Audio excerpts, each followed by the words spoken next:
And welcome gamers to another Web3 Gaming weekly recap. So from now on, these Web3 Gaming weekly recaps are going to become official, and I'm going to launch one both on YouTube and Twitter every Sunday. And on these recaps, I cover the most important news of the Web3 gaming industry.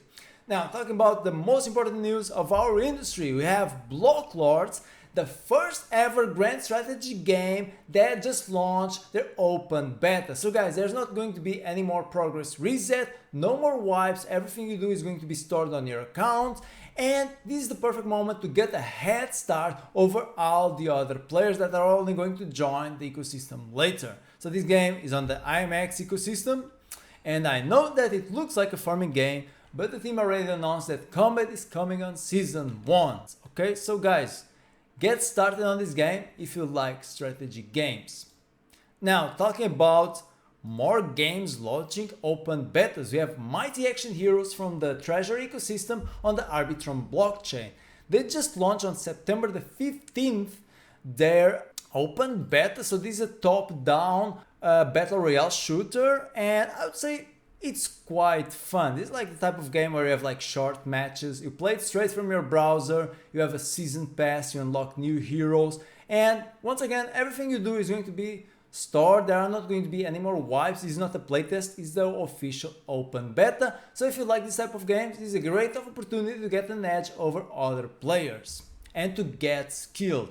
So both these games, both Blocklords and also Mighty Action Heroes, I'm going to do a video on both of them, so stay tuned on my YouTube channel and Twitter account.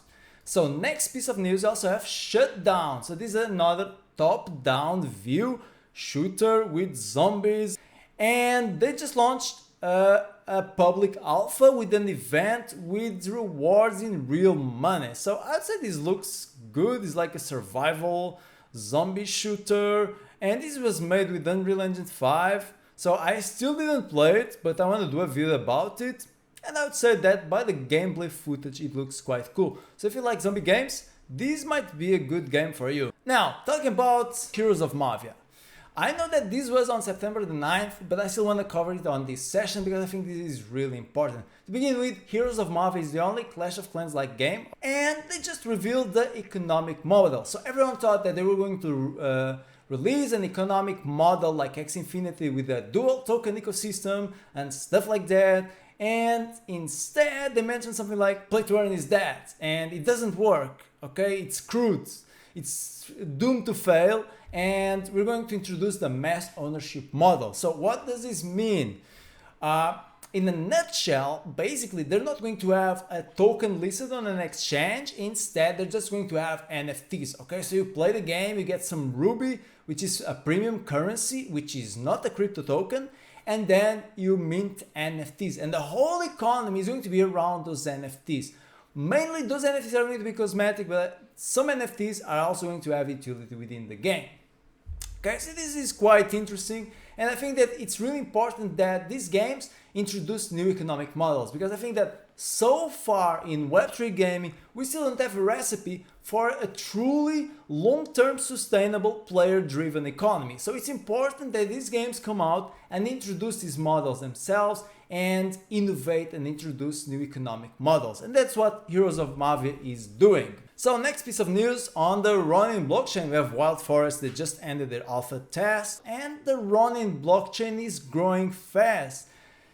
Especially now that Pixels Online joined the ecosystem. So Pixels Online is a farming game, and this game has been around for a while now. It has actually quite a big community. You can see that it has like more than 100,000 followers on Twitter, and now they joined the Ronin ecosystem. So I think that this ecosystem is growing, okay, and Ronin are playing well their cards. Now, next piece of news, we have Star Atlas. They're going to launch a new game mode, okay, which is the Sage Labs on September 21st. Okay, so this is like a game where you're going to be able to extract resources with your ships. And on their Discord, we actually have some teaser. So you can't really see much of the gameplay actually, but it's about extracting resources and crafting rare items, okay? I would say that it's something like what we had Back then there was like this Sajay mini game mode where you'd like move your ships and every move was like a blockchain transaction. I would say it's going to be something like that. But we'll have to wait to see. September the 21st, if you're a Star Atlas fan, mark this date on your calendar. Now, last but not least, we have Citizen Conflict coming on the Epic Store. So guys, Epic Games is really bullish on Web3 gaming. Also, Blocklords is on Epic Games and almost every new Web3 game is listed there. And I would say that's really good, having like a Web2 platform listing all these Web3 games. So Citizen Conflict, I still didn't play it, but I saw some gameplay footage and it looks quite cool. It's a third-person shooter that you can play right now and you can already earn some reward if you're good. So if you're into this type of games, I recommend you to try it out.